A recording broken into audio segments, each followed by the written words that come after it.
Adam Bede by George Eliot, a masterpiece of realism, morality, love, guilt, and redemption. First of all, let's talk about author background. George Eliot was the pen name of Mary Ann Evans, who born in 1819, died in 1880. A brilliant, independent, and fearless woman, deeply influenced by religion, philosophy, and human suffering.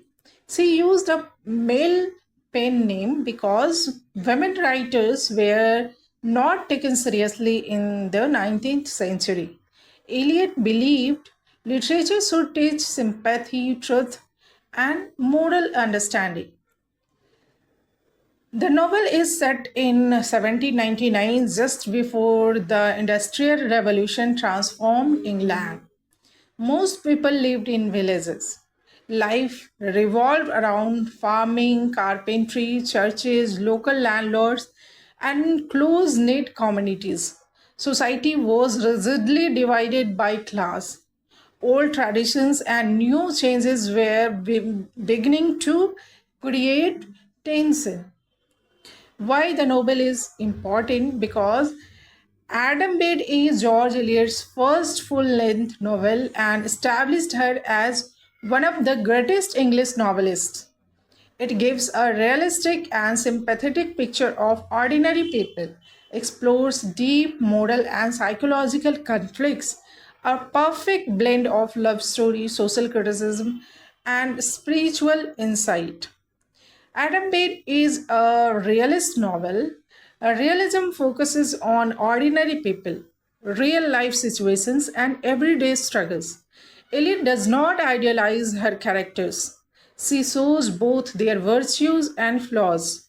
She believed that truth about life is more important than romance or fantasy. The hero of the novel is not a prince but a carpenter. Sources of the story: the novel is inspired by a real incident. George Eliot's aunt, a Methodist preacher, told her the story of a young woman who killed her baby and confessed the crime in prison. This story deeply moved Eliot, and she wanted to understand that why do ordinary people commit terrible acts? Can sympathy change a person? Is forgiveness possible after great sin? These questions form the heart of Adam Bede. The setting is the story takes place in the fictional village of Haslow in Loamshire, England, a peaceful rural world of farms, workshops, churches, and traditions. Behind the calm surface lies jealousy, temptation, pride, love, guilt, and suffering. The setting reflects the character's inner life. The novel is written in the third person by an omniscient narrator. The narrator knows the thoughts, feelings, and moves of all characters. Sometimes Eliot directly speaks to the reader, and this narrative style creates deep psychological insight and moral understanding. Chapter 17 Chapter 17 is one of the most famous part of the novel. Eliot addresses the reader and explains her purpose. She says she does not want to paint a perfect or glamorous picture of life. She wants to show ordinary people as they really are, with their weaknesses, struggle, and moral choices. This chapter is a key statement of Victorian realism. Book 1 introduces the village of Hayslope and all the major characters. It shows their daily lives, values, relationship, and the contrasts that will later lead to conflict and tragedy. Adam Bede at work. The novel opens in Jonathan Work's carpenter's workshop. Adam Bede is introduced as strong, intelligent, hardworking, and honest. He is respected by everyone. Adam represents dignity through labor and a sense of duty. Seth Bede. Adam's younger brother, gentle, kind, emotional, and deeply religious. A Methodist, spends time in prayer and spiritual thoughts. The mother and father of Adam Bede, Theas Bede, alcoholic, irresponsible father, and Lisbeth Bede, anxious but loving mother. The family struggles because of Thea's drinking. One person's bad habits affects the whole family. The another family is Poyser family, and here the characters are Martin Poyser, hard-working tenant farmer, Mrs. Rachel Poyser, sharp-tongued, intelligent, and protective. Their children and niece Hetty Sorrell live with them. Hetty Sorrell, beautiful orphan niece of the Poysers, loves fine clothes, jewelry, and admiration, dislikes hard work, and dreams of a higher social life. Hetty symbolizes outer beauty and vanity. Dana Morris, cousin of Hetty, plainly dressed Methodist lay preacher, beautiful, humble, compassionate, and spiritually strong. Dina symbolizes inner beauty and compassion. Seth, the brother of Adam, admires Dina deeply and proposes for marriage. Dina gently refuses. She believes God has called her to serve people, not to marry. Adam love for Hetty. Adam loves Hetty sincerely. Hetty enjoys his attention but does not love him truly. First emotional imbalance appear here. Adam's love is sincere, Hetty's heart is elsewhere. The next character is Captain Arthur Donithron, young, handsome, and charming heir of the state, kind but morally weak and self indulgent, represents privilege without discipline. Arthur symbolizes class privilege and weaknesses. Influences. Dina visits the poor and sick in Hayslope. She comforts those who are suffering. Her kindness and faith win everyone respect. She continues her Methodist preaching. Arthur and Hetty grows closer. Arthur frequently visits the Poyser household. His charming manners attract Hetty. He flutters and admires her beauty. Their conversations become private and emotionally intimate. Arthur's charm hides his inner weakness and lack of courage. Adam begin to notice changes. Adam notice Hetty's change in behavior.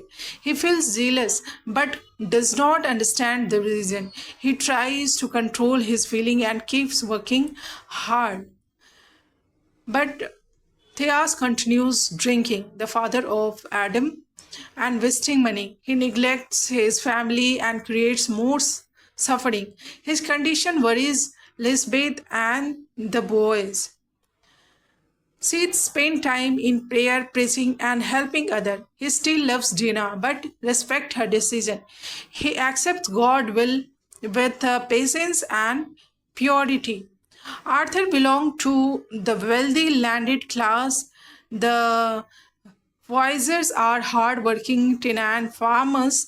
Adam is skilled worker. The gap between rich and poor is clearly shown here. Now, book 3 and 4 is about temptation, deception, and conflict begins to take control. Arthur and Hetty secret meeting grows into a sinful relationship. Adam discovers the truth. Hetty, terrified and pregnant, accepts Adam's practical proposal after Arthur breaks his promise. A fight between Adam and Arthur exposes class pride and personal honor. Rising tension leads to the story towards tragedy. So Arthur returns and charm. Arthur returns to Hayslope. Everyone is pleased, especially Hetty. He is handsome, charming, and enjoyable in everyone's company.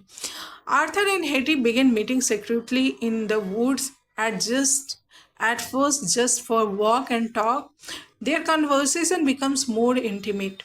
Their meetings turn into a full love affair. Hetty is captivated by Arthur's attention and dreams of a higher luxurious life. Arthur knows marriage is impossible because of class differences, yet he continues the relations. Adam notices change in Hetty's behavior. He sees them together in the woods. A terrible doubt enters his mind. At Arthur coming of age feast, Hetty is unusually happy and excited. Adam is deeply hurt and his suspicion turned into certainty. On Arthur's last night before leaving for his regiment, Adam follows them. He catches Arthur and Hetty together. Arthur confronts Adam furiously. A physical fight breaks out between them. Adam, strong and angry, overpowers Arthur. Hetty is shocked and terrified. Adam threatens to expose everything. Arthur promises to end the affair. He writes a letter to Hetty, a formal breakup letter. Adam delivers the letter to Hetty. Hetty received the letter. Her dream collapsed. He is ashamed, heartbroken, and now secretly pregnant. She fears disgrace and rejection from everyone. Adam still loves Hetty and proposes marriage. Hetty agrees, not out of love but as a practical way to save her reputation and secure a home. Now let's discuss what happens next. Book 5 and 6 brings the novel to its emotional climax. Hetty's pregnancy becomes impossible to hide. Fear, shame, and desperation takes control of her. She leaves Hall Farm pretending to visit Dinah in Snowfield. Her real aim is to find Arthur. She searches for Arthur in several places but cannot find him. He is away with his regiment in Ireland. Hetty gives birth to a baby boy alone in great pain. She has no one to help or guide her. Overcome by fear and despair, Hetty leaves the baby in a lonely part of the woods. The infant dies of cold and exposure. Hetty returns to the woods, finds the baby dead and collapses. She is arrested on the charge of child murder. Hetty trial begins. The whole community is shocked. Evidence proves that she killed her child. Hetty is found guilty. She is sentenced to death by hanging. The death is fixed. Dinah visits Hetty repeatedly in prison. Her kindness brings comfort. Her kindness brings comfort and hope. Hetty confesses her crime to Dinah. She repents deeply and seeks forgiveness. Arthur returns suddenly on hearing of his grandfather's death. He learns everything and feels deep remorse. Arthur uses his influence to save Hetty. Her death sentence is commuted to transportation, exile to Australia. Hetty is sent away as a convict. She falls ill during the voyage and dies at sea before reaching Australia. Arthur feels guilty for his weak and selfish action. He leaves England again and spends many years in military service. After much inner struggle, Dinah accepts that marriage with Adam is her true path. They get married and have children. Years later, Arthur returns. Adam forgives him and they become true friends. The community is healed. The heart of the novel is the truth, sympathy, and forgiveness can turn the darkest tragedy into a story of hope.